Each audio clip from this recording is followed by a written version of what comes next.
Haig, good day, in the tongue of the Vikings. And I am your host for today. I am Bragi, the son of Magnar.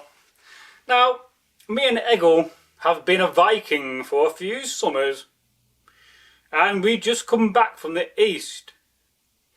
And as we was travelling, we had to winter in Denmark, the land of the Danish Vikings.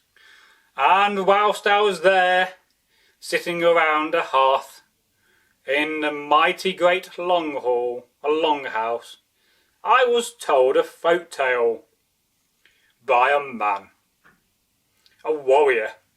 And he told me this folk tale about some trolls. And we have heard many folk tales of trolls on this channel. And this folk tale is a Danish folk tale and is called The Ale of Trolls. And at the end we will talk about beer and ale in the Dark Ages, the times of the Anglo-Saxons and Vikings. Now, once upon a time in Denmark there lived a man, and his name was Peter Anderson, the son of Ander. And he had a small farmstead, and he had quite a bit of land with the farm. And on the land there was a hillock, a hill, and in the hill was some caves.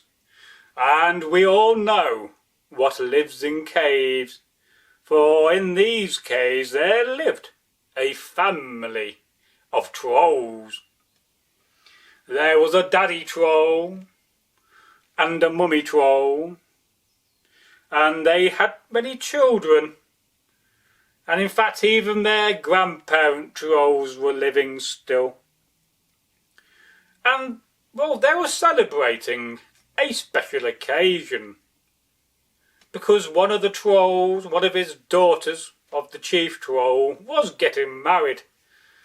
But something bad happened that night, and you may be at home right now sitting saying to yourself, "Whoa, Bragi, tell us, what is this bad thing?" Whoa, they ran out of ale during the banquet, the feast of the wedding. And so the old troll, the head of the family, and he was a very ugly troll, but quite human looking, apart from his big ears and his big bulbous nose, and he was very strong and bulky. And well, he went off to go and speak to his neighbour, Peter Anderson. And so the troll set off, walking. He walked through a wood and through some fields until eventually he came to the long house, the farmstead. And he knocked on the door, and Peter, the man who lived there, opened the door, said, "Who are you? What do you want? And where you come from?" And he looked up and down the troll, and he realised what he was dealing with.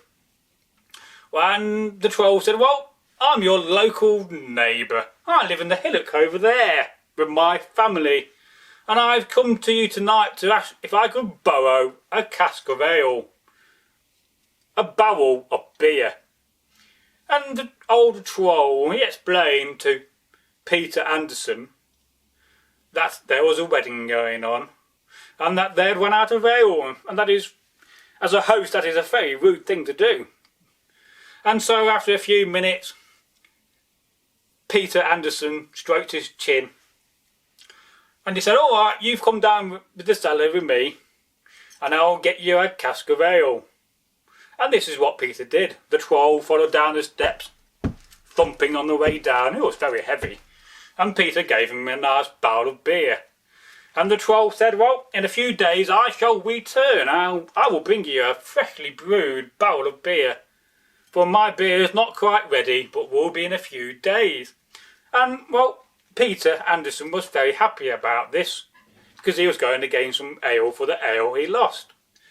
So the troll left with a massive barrel under his arm. "Right, I'm going," said the troll. "I'll see you later." And he walked off. And I assume they had a wonderful, wonderful feast with the wedding party. And now a few days passed, and it was getting dusk. And the older troll, well, he decided that the beer was ready, and he had a barrel of beer ready to give back to Peter Anderson, who lived in a place called Roskilde. Cannot forget that. The place I've never been. And the troll came back with a big barrel of beer, and he plonked it down, knocked on the door, and Peter Anderson answered the door. And the troll said, "Here's your barrel of beer. But be warned, for this is a very special beer. It will never run out, but you must never, never, never look into the barrel." And that was the warning the troll gave to Peter. Well, at first, Peter didn't really believe in magic. How can a barrel be endless with beer and never run out? He thought it was impossible, and he put the barrel of beer on the table, and all night, him and his family, they drank from the beer barrel. But what do you think in the morning happened? When they awoke, the barrel was still full, but yet they drank so much beer that night, they thought that they had drained the barrel. And again a few days passed, and the barrel was still full, no matter how many times they drew a nice cup of ale.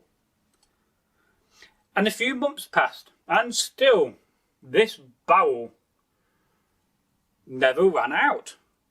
No matter how many times you could pour out a cup of beer, the barrel would always remain full.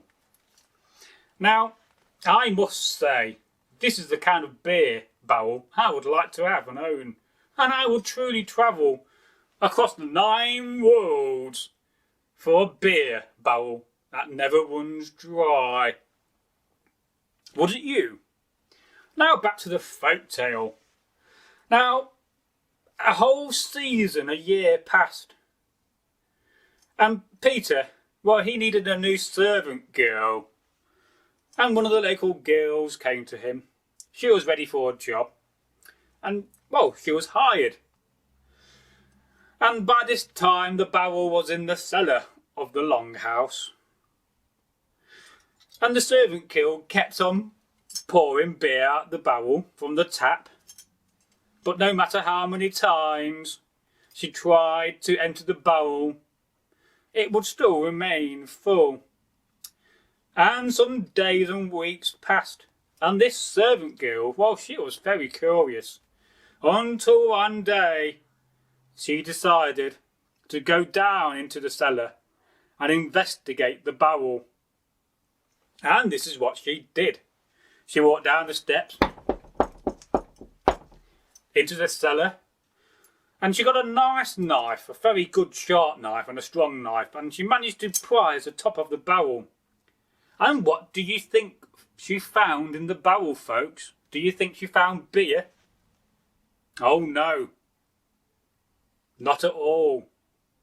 For what the servant girl found was that, in fact, the barrel was full of frogs.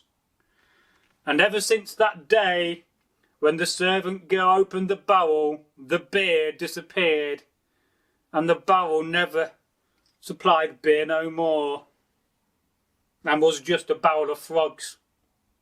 What an interesting story. And I do hope you like a Danish folk tale. Now, we all know that Cheetah loves a Danish folk tale, so hello to Cheetah and to all of our wonderful fans and subs. So let's talk about drinking in the times of the Dark Ages. If you was poor, you had to drink a weak beer. If you could not rely on the water where you got your water to drink from, well, you had no choice but to brew, because brewing would get rid of all the bacteria in the water and make it safe. And there'll be 2 sorts of beer.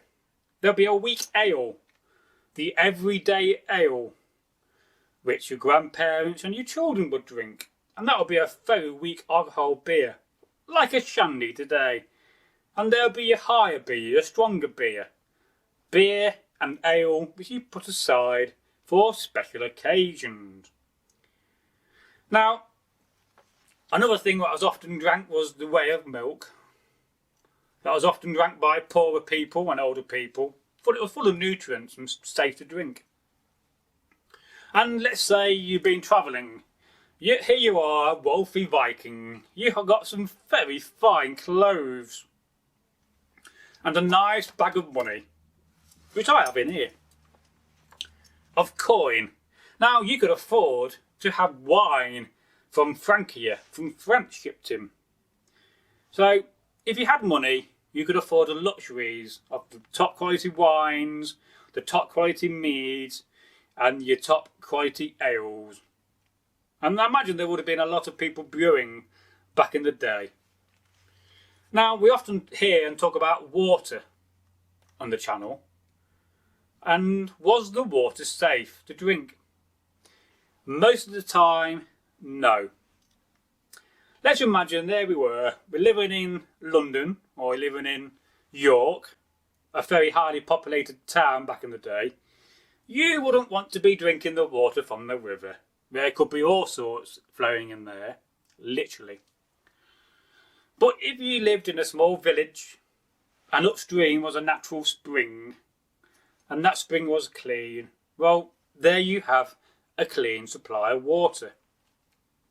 Let's also not forget how water was used to power mills. Another practice which we often forget the Anglo-Saxons did. So, I do hope you like this folk tale and the last bit of the chat interesting. And for now, it is time for me to say goodbye. And if you're new to the channel and you got this far in the video, well, I thank you for watching. And I urge you, I ask you please kindly to go and subscribe. Now, by subscribing and by clicking the notification bell, you'll be notified when we publish, when we premiere, but also when we live stream, which I hope to do more at this summer. So, it is goodbye from me, and please leave a comment. Hashtag folktales. If you don't leave a comment but you just want to say, thank you or something, you can leave it in a hashtag. Goodbye, and have a nice day.